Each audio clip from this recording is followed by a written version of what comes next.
Nabasa raw mismo ni ACT Teachers Party List Representative Antonio Tino ang umano'y palitan ng mensahe ni na PBBM at former Presidential Legislative Liaison Office Chief Adrian Bersamin mula December 2024 hanggang July 2025. Bagaman si Adrian Bersamin, officially ang title niya ay PLLO. Diba? Siya yung legislative liaison ng Malacanang dito sa House. Officially, that is his title. Ang lumalabas talaga ay siya yung personal runner, ibig sabihin utusan, bagman, ibig sabihin tagatanggap nung kickback, tapos disbursing officer. Siya yung nagre-release ng pondo sa authorization ng Pangulo, sa pahintulot ng Pangulo. Ayon kay Tino, patunay ang text exchanges na alam ng Pangulo ang nangyayaring kickback scheme sa flood control projects. Ni-report niya yung pagkakompleto ng 7.112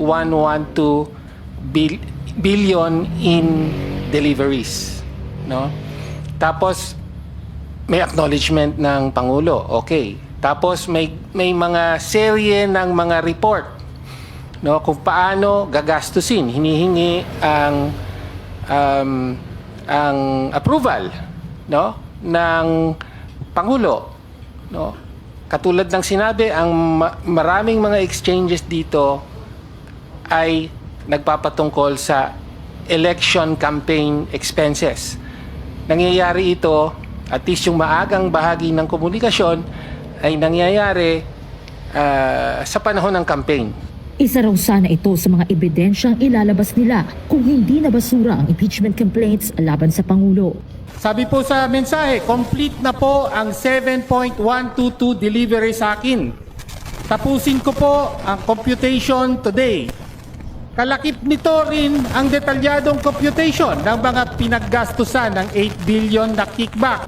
Ayon pa rin sa text messages na nabasa ni Tino, pinaabot o mano ni Bersamin noong July 10, 2025 na may 2 billion peso delivery siya para kay PBBM sa Nara residence sa Forbes Park.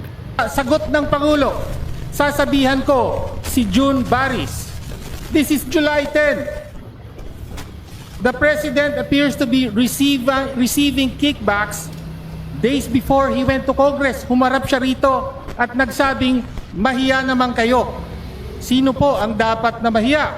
Isa si Tino sa mga endorser ng pangalawang reklamo laban kay PBBM. Sa partikular, nasa complaint ng alegasyon na ayon kay Yusek Bernardo, nasa 100 billion na insertion na inutos ng Pangulo, 52 billion ang kanyang direktang hinawakan at mula rito ay nagbigay siya para sa Pangulo ng 8 billion na commitment. Nasa complaint po yan. Bukod kay Tino, may hawak din umanong kopya ng nasabing mga mensahe si Batangas 1st District Representative Leandro Leviste at Caloocan 2nd District Representative Edgar Erice. Papaimbestigahan na ito ni Tino at Erice.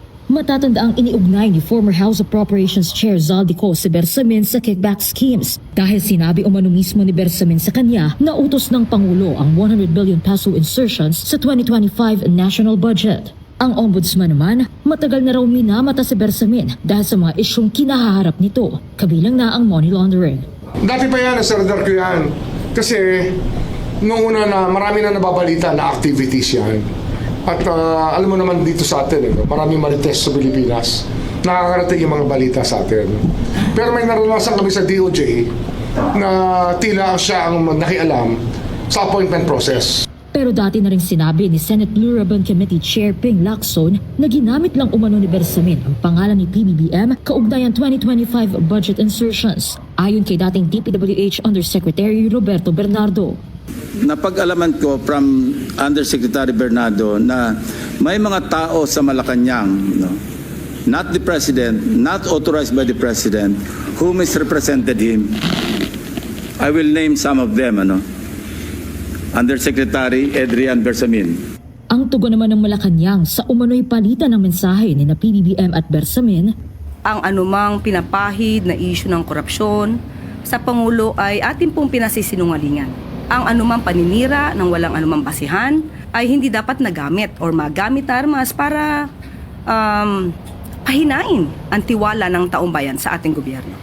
Ayon din kay Palace Press Officer Claire Castro, wala pa silang nakikitang kopya ng umano'y text messages. Pero ipauubayan na raw nila sa Ombudsman, Department of Justice at Independent Commission for Infrastructure ang pagsasagawa ng investigasyon tungkol dito.